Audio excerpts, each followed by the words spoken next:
Pernahkah mendengar ungkapan ini? Belum berasa makan kalau belum makan nasi. Pemirsa Hidup Sehat Plus pasti sering ya mendengarnya. Nasi sudah menjadi bagian yang tak terpisahkan dari kehidupan sehari-hari. Bahkan menjadi makanan pokok utama di samping bahan makanan lain.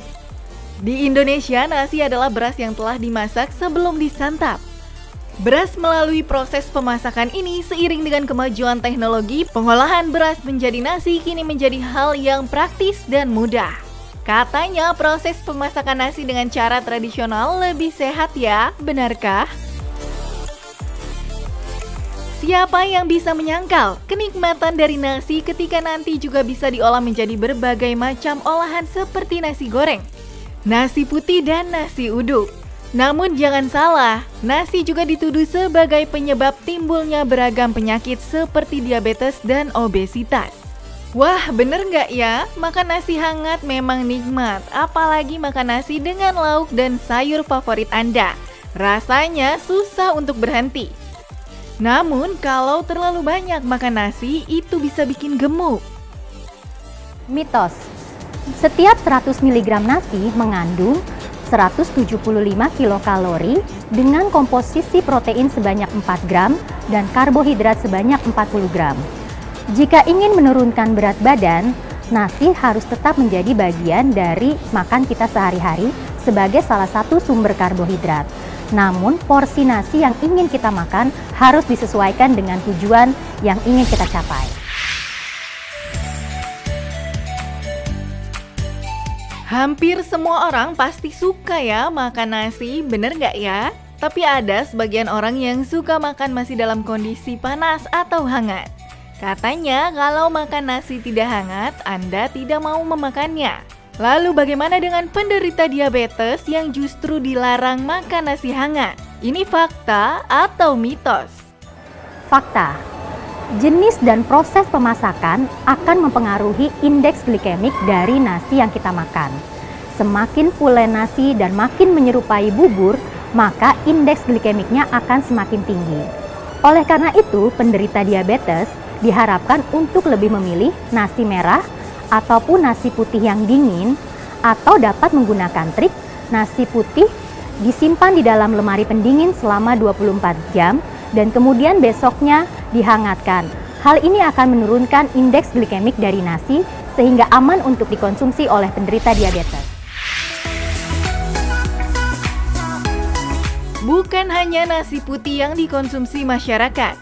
Percaya nasi merah lebih sehat karena lebih rendah kalorinya. Nasi merah sering dikonsumsi mereka yang sedang berdiet karena dianggap lebih sehat. Tapi itu fakta atau mitos ya pemirsa? Jawabannya adalah mitos.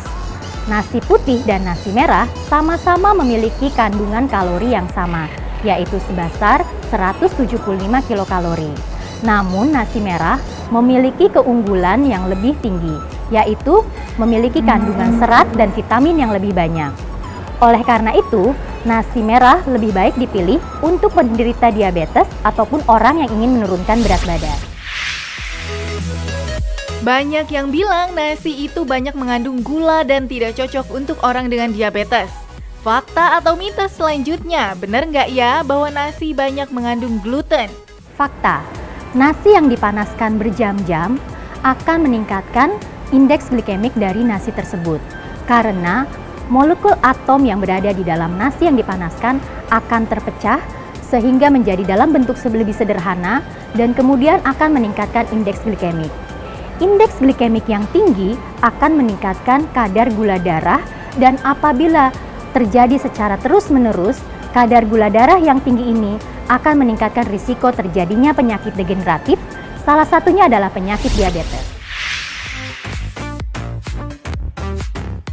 Bagi mereka yang tidak suka makan nasi, biasanya menggantikan asupan karbohidrat makanannya dengan kentang atau roti. Lalu fakta atau mitos bahwa makan roti lebih baik daripada makan nasi? Mitos, 2 lembar roti tawar setara dengan 175 kilokalori, sama dengan 100 mg nasi putih.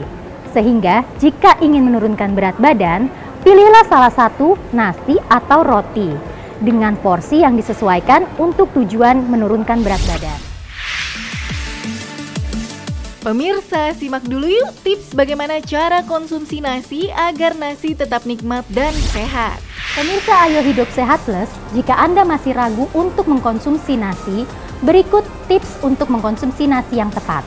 Pertama, porsi nasi yang dimakan harus disesuaikan dengan kebutuhan tubuh, terutama jika Anda ingin menurunkan berat badan. Yang kedua, pasien diabetes mellitus dapat tetap mengkonsumsi nasi putih, namun porsinya disesuaikan dan disarankan untuk mengkonsumsi nasi yang didinginkan. Ketiga, nasi merah memiliki kandungan energi yang sama dengan nasi putih. Namun nasi merah memiliki keunggulan dari serat dan vitaminnya. Keempat, nasi dapat dimakan kapan saja, baik untuk sarapan, makan siang ataupun makan malam. Namun porsi nasi yang dimakan harus disesuaikan dengan kebutuhan tubuh.